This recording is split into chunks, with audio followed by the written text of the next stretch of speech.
excellent presentations about trace MPS centers. We just started this program, and I certainly are sure that it's going to be very successful. So in the first year, what actually have you learned about the qualification process? What particular attention to what aspects of context development should be we paying attention to?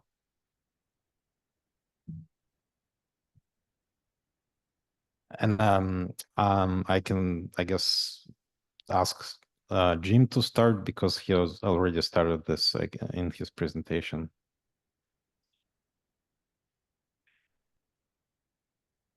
On the right. Okay, here we go.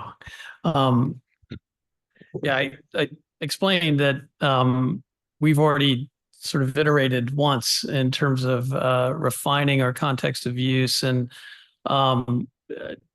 really trying to identify the distinguishing or emphasize the distinguishing features of our chip compared to existing approaches for preclinical efficacy assessment. And so that has been the primary focus of our team in recent months to elevate that and really remove or scrub a lot of the biases we took into this, in that we were developing a high throughput screen that was going to identify lead compounds. That is not going to be qualified. We get that message loud and clear.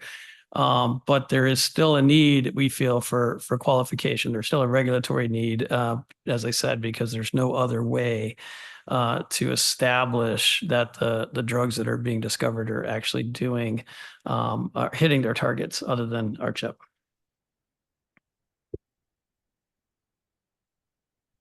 So I would say at least three things I've learned in the past year about this. The first thing I've learned is how little I really understood context of use prior to the past year, even though we wrote a successful application.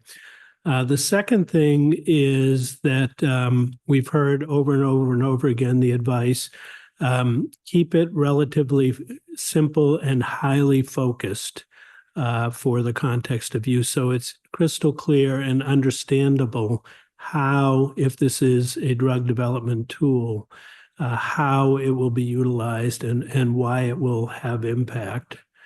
The third thing I've learned is that it's really desirable to make sure that what you're proposing for a drug development tool is something that industry is going to want to use, because if you make a tool that sits on the shelf and nobody ever uses it, really nobody has gained from that process. And then the fourth thing I would say I've learned is something that Danny Levner pointed out earlier today, and that is a big difference, the divide between the safety side and the efficacy side, and what's valued and what's required, and what's different about the different proposals for contexts of use and drug development tools. I mean, I would echo the sentiment about really understanding the regulatory need for the context of use, that's very important, and refining the context of use to be able to address that need. But also understanding that, pharma is going to help drive this, because it's, like Jonathan said, if they're not going to use it, then it's not really worth qualifying. But to get them, involved in the discussions as well, to understand how they would use the tool if it's qualified.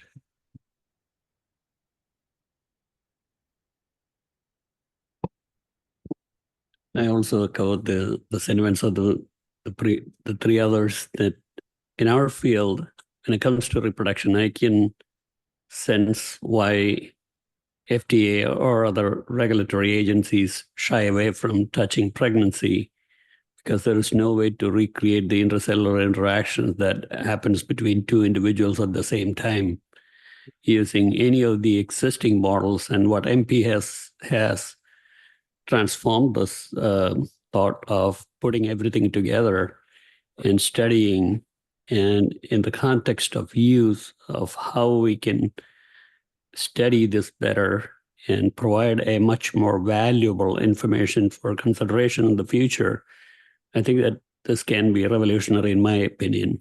What I have learned is still from the previous panel, I don't think that we will ever replace the MPS animal models with MPS, because we're never going to recreate delivery on a chip. So in that sense, there are limitations when it comes to MPS models also. That is something that we learn. So there are so many other factors that we may not be considering now that will come up in the future as questions when it comes to a drug development tool. After developing the tool, what will you use that tool for, and how much you can learn, or how far you can go with that tool is something that we will be learning soon. From a practical standpoint, I think we're learning the iterative nature of the process and coming back to the idea of simplifying it. And I feel like each time we do it, we're going to be simplifying it a little bit more as we refine it. And that's sort of where we're at right now. So I guess following up on this, every center has several contexts of use in the works. What are your thoughts about prioritizing them in terms of letter of intent submission, qualification package submission? Does FDA can FDA actually provide some feedback on prioritization of those contexts of use?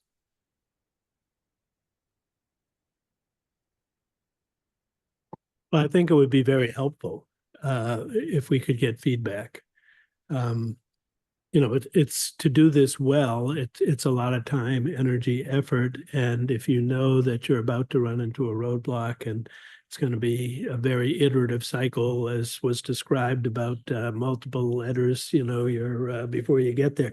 Be nice to have a feel for that versus another one, and you might put forward the ones that you think are going to be more straightforward first and take more time to work on the others. So getting feedback, even just getting feedback saying, here are the 5 things we're proposing, which of these make the most sense to you, or the 4 things in some cases.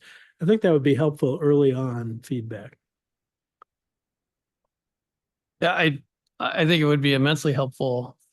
I guess I'm a bit skeptical that we'll get their attention on something like that based on just the difficulty of the engagements we've had so far. That could have been possibly something CPATH provides because of the special relationship we have with, and special opportunities we have with our program meetings to maybe air out all of them in that context. But the actual engagement through the letters of intent, the pre-letters of intent, I don't think, from what we're learning, you're not going to be able to say, hey, can we just meet with you and show you all 5 and have you give us some advice? That process is so remarkably formal, that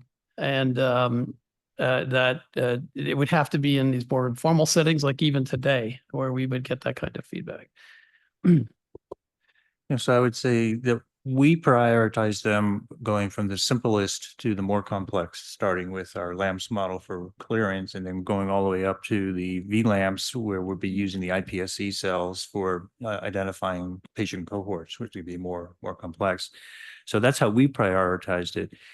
It would be very helpful, if the FDA can come in and say, well, this context of use is a much greater need than something else for us.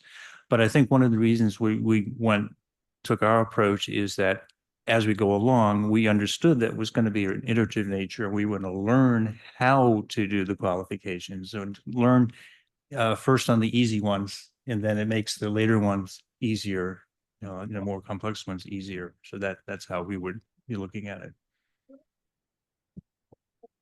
This is the same issue that we also have. That we are going from a very simple a 2-chamber model, 2 cell types, to a very complex model of almost 7-8 interconnected chip. And so having some early feedback is definitely helpful than getting something at the far end and when everything is said and done. So.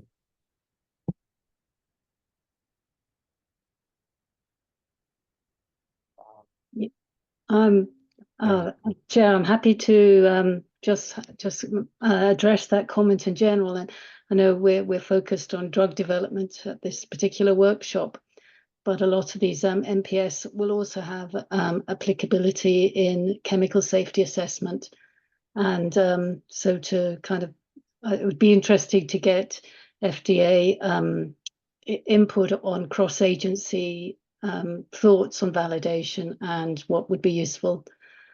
From a personal perspective, you know, I could see that any more MPS that's associated with barrier function, because of its sort of generic quality, would be useful. But equally so, you can see that the disease model type MPS could possibly show sensitivity to specific groups from chemical, you know, risk assessment. So again, it all depends on you know, the applicability domain, but not to forget these models also have use outside drug development, drug safety.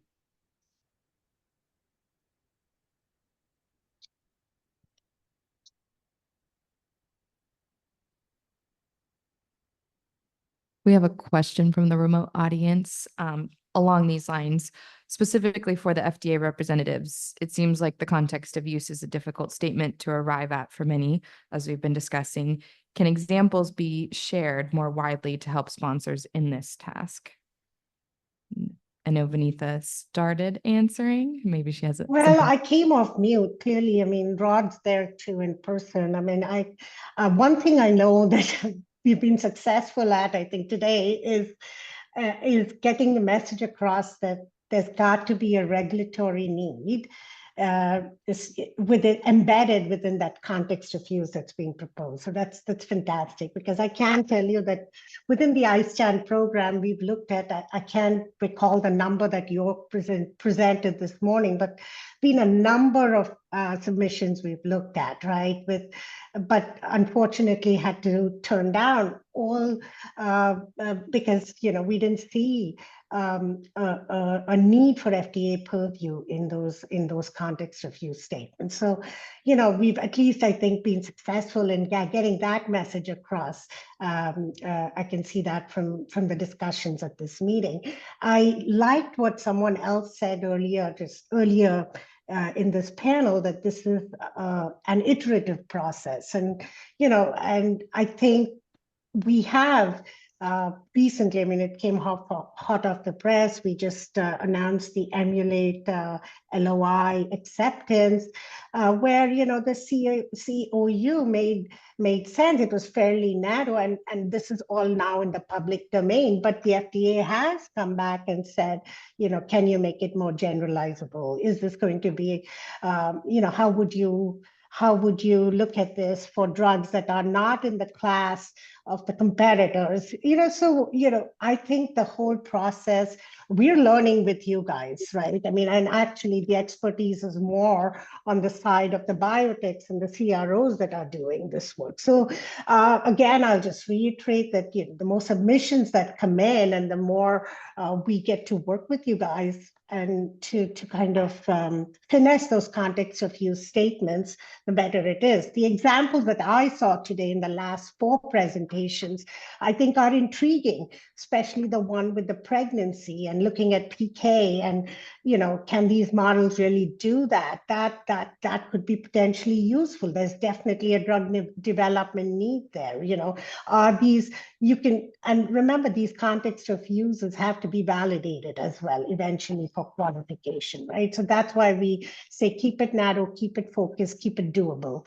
That's, you know, that's something that's within the realm of, you know, what could make sense from a regulatory purview and a drug development need. The dose selection question is also important and comes within regulatory purview. The question is your system going to give additional value, provide additional value to the tools that are already being used for dose selection? How would you use it? You know, so those are interesting. There was another example that came up on the staff, which I think, you know, was the example of where we you have tried to repeatedly finesse the context of use, but the feedback you keep getting is this seems like more of a tool that would be used for internal decision making and selection of drug candidates, right? So if you're getting that repeated feedback, I think need to stop and listen to it and think whether it makes sense to go down the qualification route, or should you be going the separate IND route for drugs, right? For drugs that are being developed, in this case for staff. So I think we're making progress is what I want to say. Hopefully I've answered some of the questions that were raised in the chat. There's also a publication I think that we've referred to in one of our presentations. I think it was by Amy Avila last year, where she put forth a paper on the potential for potential context of use statements based on some of the research they did within CEDAR. Thank you, Vanitha. I just wanted to follow up on something that was said with respect to going past the context of use and more into qualifications. So I'm Ivan Rusyn. I'm part of the Trace NPS or UTMB Texas A&M, and Dr. Menon presented kind of our org chart where by design, the RFA called for the resources core and the qualification core to be separate.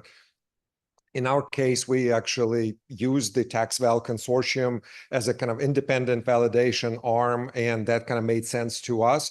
I was wondering if the panelists maybe in the FDA talk, a little bit through robustness and reproducibility as part of actual data package, because once you write the letter of intent, that's just the first step. Then you actually have to deliver the data, and part of the data will have to show robustness, reproducibility, and ability of someone else to do this. So can we maybe get our colleagues at other Trace NPS to talk about how they're planning to do the qualification, and maybe get some feedback from FDA on that as well?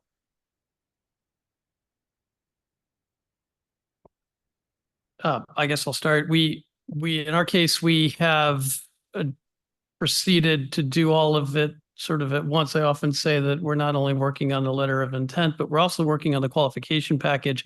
We've laid out those plans, and we've actually begun to execute them. And the reproducibility studies that you're describing actually were baked into to our application. We identified testing labs that were outside of the development labs, and the chips and the protocols, the SOPs, the quality system. It's all being developed at the same time, or we're sort of pursuing it linearly, but we're getting all of that in place and already beginning to actually do the external validation as in anticipation of actually having a full qualification plan and a qualification package for the first EDT.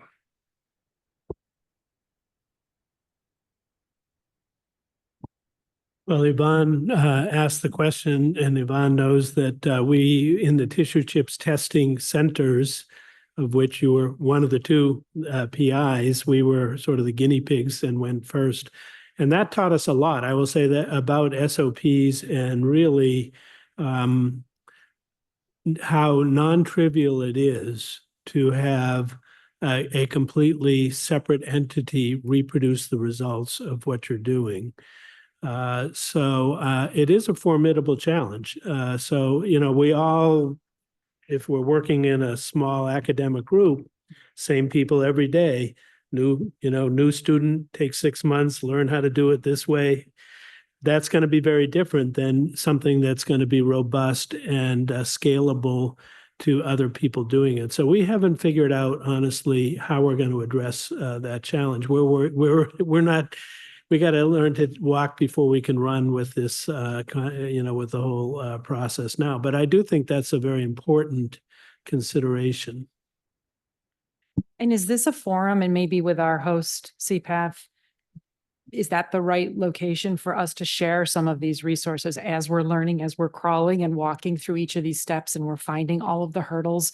with reproducibility, with creation and sharing of SOPs. I would like to think that this would be a group that we could share those and learn from each other's experience to get through the process more effectively.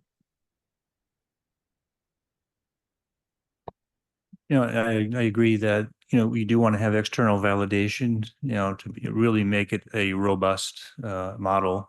And as you know, Ivan, that the LAMPS model has been validated externally, by your group as well. But definitely as we move forward, we're going to have to think about identifying external partners to do that under the conditions for what we're going to use for the context of use. And if I could just interject for one moment. I did want to come back to Joan's statement around this as a group to kind of bounce around and share information. That was actually one of the major reasons we wanted to bring this group of grantees who are working, have explicit context of the use that you're refining and looking at how best to test these as you're moving forward with your project, and hopefully, with the audience here today, and then working with you with CPAP, we can address those pieces. But definitely that is one of the goals, is to provide some feedback right now on where you are at this point, as well as where to move forward in the future. We had a question or comment from the audience. Amita, if you want to ask that now. Sure. Thanks. Vanitha, nice comments. Thanks. And maybe you have answered it, maybe you haven't. One of the questions that came from the panel was, what if we have a bunch of potential COUs? Can a FDA give us advice on how to move forward? And I'm not sure if Vanitha's group has that kind of time, or if that's the platform to discuss concepts. I was thinking maybe the CPIM, the Critical Path Innovation meetings, for that kind of a general discussion. So that's one way you can get general advice on how on the methodology or technology. And bear in mind, CPIM discussions are non-regulatory, non-product specific and non-binding. So that may be the right platform where you can discuss a bunch of concepts and get some feedback from the right people at the FDA. So that was my offer of advice.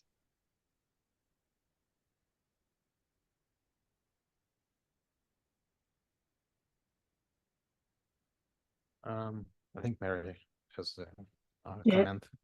Yes, I just have a comment on the reproducibility of the NPSs, and I absolutely agree. Having worked in discovery and in regulatory science, they are two sides of the same coin, and the mindset is very different. So it is not a non-trivial process sometimes.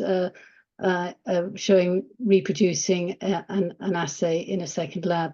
But that said, that's CROs such as ourselves, the sort of SOP approach to performing the process is key. Is hopefully will be a very important platform in this in providing confidence to not just the regulators but to the clients and to all the scientists working in the space.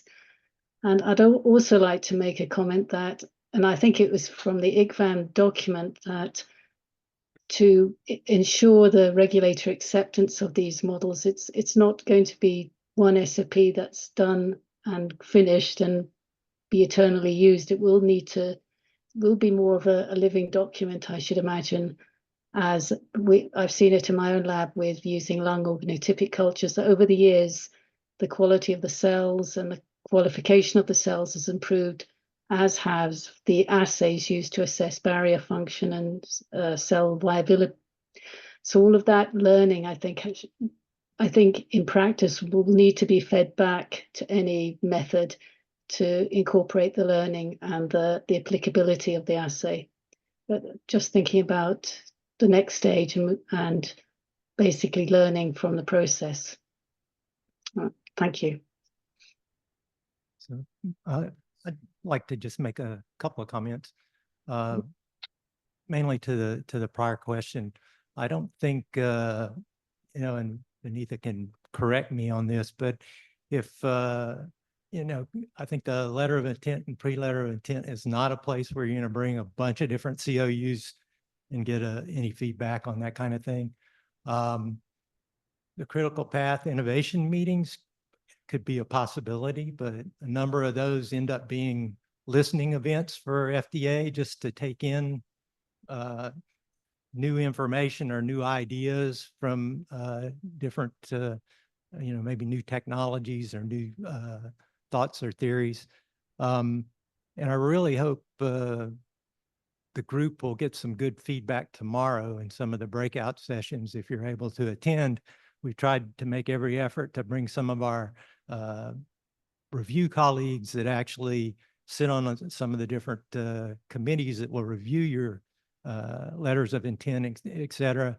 And this informal place is probably where you could get a little bit of feedback, obviously not official, but educated, let's say. And perhaps looking at each group seemed to have several very intriguing COUs, and then each group seemed to have, to me, a couple that we would probably say almost immediately, there's not a regulatory need for these. So I hope you can really get some valuable feedback from this tomorrow in the breakouts. Thank you, Rod. Absolutely. And I'm glad you brought that up because this is something we stress on, like, please only submit one COU for your biomarker or your CIVM or any other DDT that you propose to bring forward. Otherwise, it's just going to be not even a reviewable application. So thank you for pointing that out. And I am excited too tomorrow about the breakout session, because I think that's where there's going to be a lot of learning both sides, right? We want to hear from you as to why you think a certain context of use makes sense. And then you obviously have our subject matter experts who Rod and I rely on very heavily back at the agency, right? To help come to those decisions on acceptability and non-acceptability. Thank you, Vanitha. So one other question regarding, again, maybe looking past the LOIs and then thinking about the actual data packages. Microphysiological systems are a rapidly evolving field, and models that were tried 5 or 10 years ago in a certain device, that device may or may not be available today. So my question to our FDA colleagues is really, once we get past the LOI and start looking at the data, how much weight you would actually ascribe to the stability of the model, meaning that there will be a reasonable certainty that that particular approach or device is actually reproducible with some reasonable timeline, reasonable probably being a couple of years rather than a couple of weeks. So in the space which is rapidly innovating and devices evolving, do you guys worry about the stability of the platforms or not so much at this moment?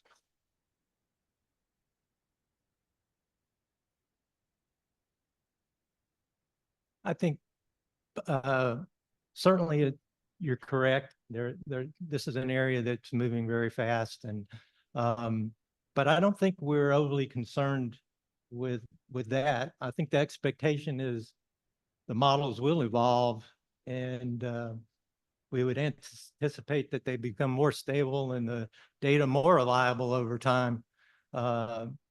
And kind of like the experience that's been with the biomarkers, once you have something that gets into the qualification process, it tends to evolve. And so, it goes from maybe a very, very narrow qualification to people being able to present data on how to expand that qualification to, into other areas and wider or different COUs. So I think we kind of anticipate that over time, and don't get overly worried. I don't think it would be a problem if you started like with version 1, but by the time you're doing data packages, you're on version 3, as long as, the information travels about why the version changed and how it changed and those kind of things. I don't think that would be an issue. I don't know if you have a different opinion Vanitha? No, I don't have a different opinion, but I want to kind of follow up on this question. What kind of level of detail do you expect in qualification package? And can you maybe expand a little bit on analytical considerations? Is it something to discuss during pre-LOI meeting? Because the bottom line is our centers are working on SOPs, and you know, ideally they would have some guidance what level of detail they would have to put in for the qualification package. So I think, again, as you probably already heard today several times, it probably would vary with what the COU is and where you intend to apply it.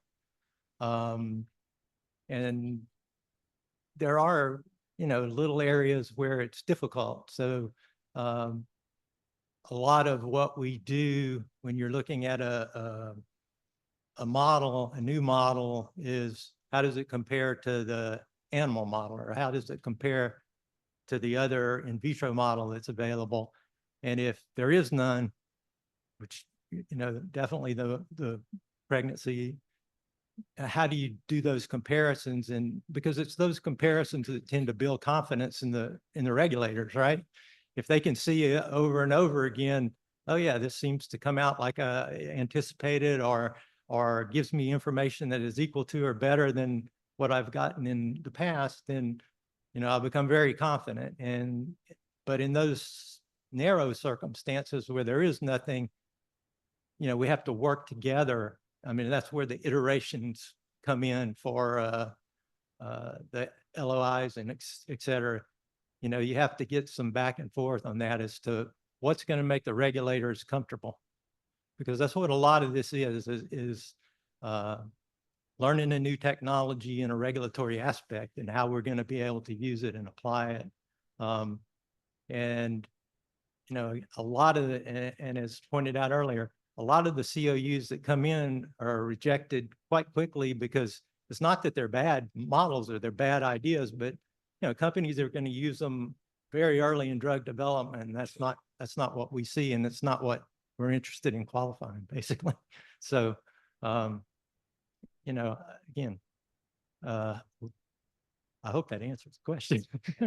Just maybe a word of caution as a, you know, in our tissue chip testing center, we're routinely testing different versions of the same platforms or similar, you know, seemingly similar conceptual designs. And I can tell you that the data that comes out of those, the shear stress or the geometry or the number of cells that you can put in or the amount of media that you can get is actually not similar. So we have, I think, in this ecosystem, some models that have been fairly stable, like, you know, emulate. One benefit is that it has been, you know, conceptually the same model, and therefore there is some longevity to it. But a lot of other companies change things on a 6 to 18 months, you know, scale. And we will just, I think, as a group, have to have a discussion forum to understand how to deal with that. Because qualifying something that has become obsolete before you actually finish your LOI statement is actually a reality.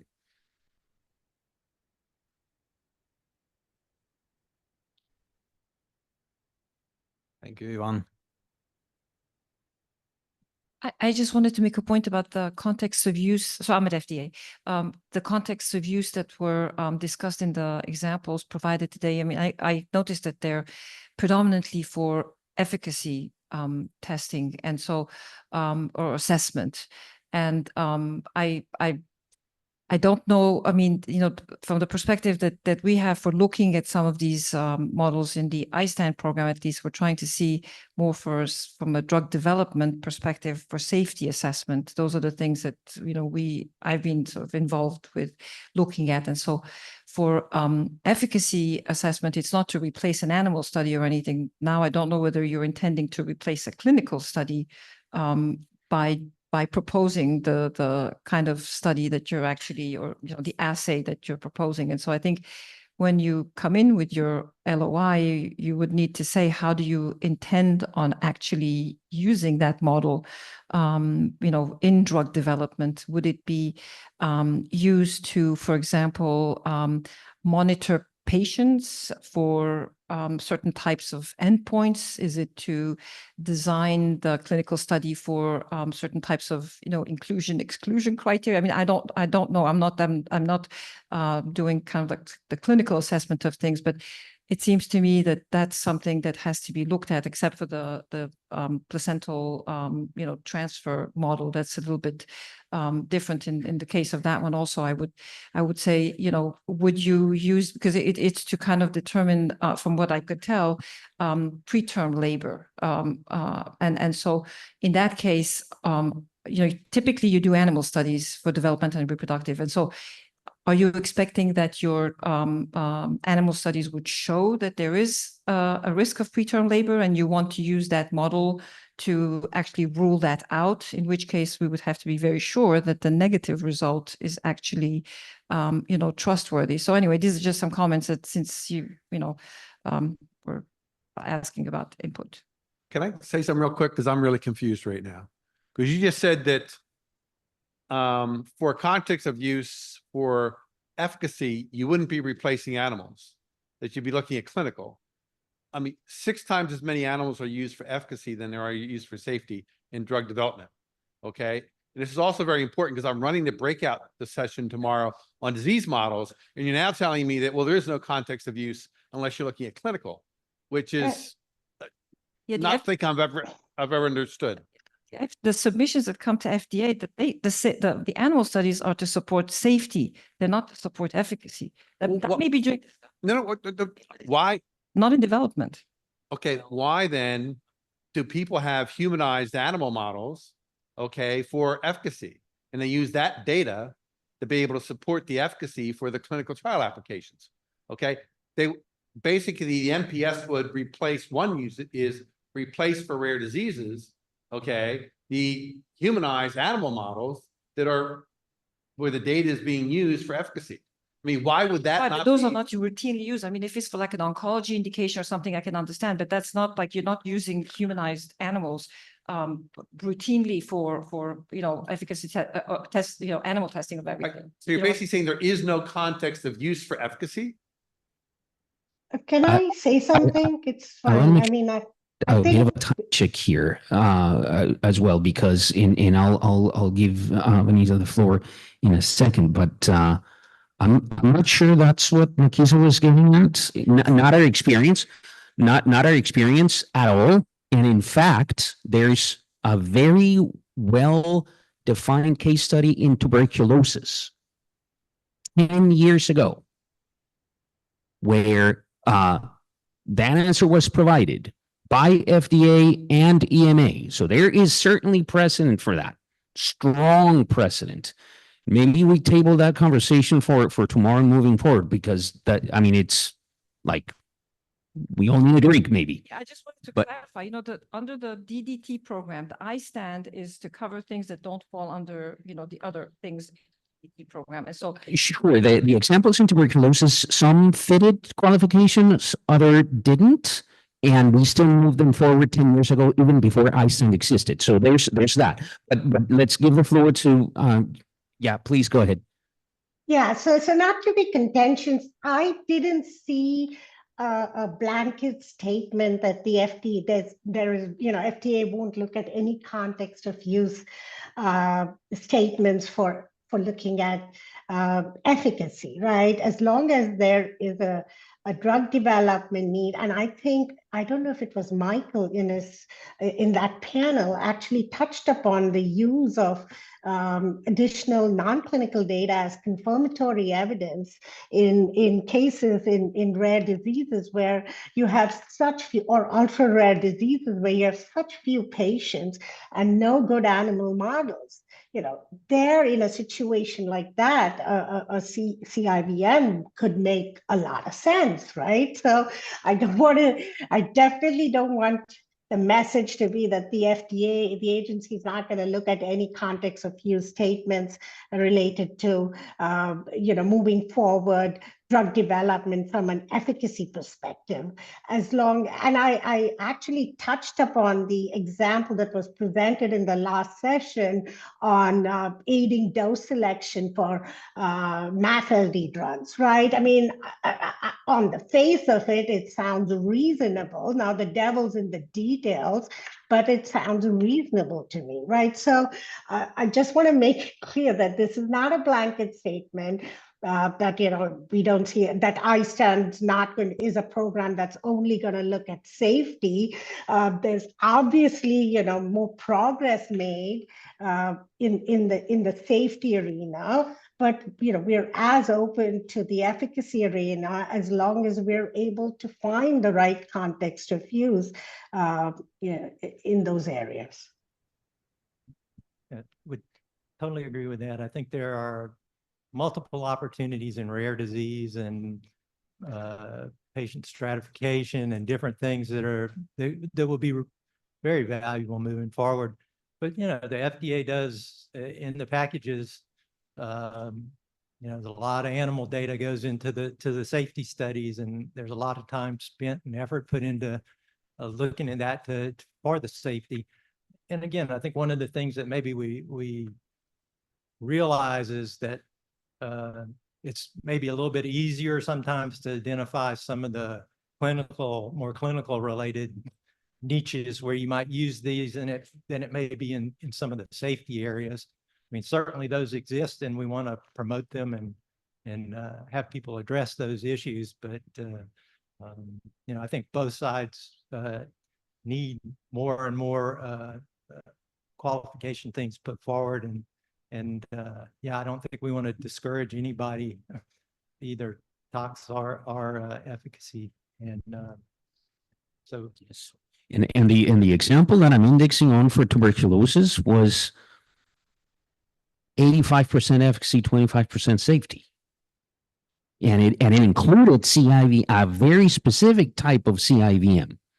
So that has not been our experience neither with FDA or EMA. That has not been, fair enough, but that has not been our experience with either FDA or EMA. They're always open to considering any and all ideas. Well, I was indicated that we're at the end of the time for this session, and let's thank the speakers and all the participants for this very exciting and interesting discussion once again.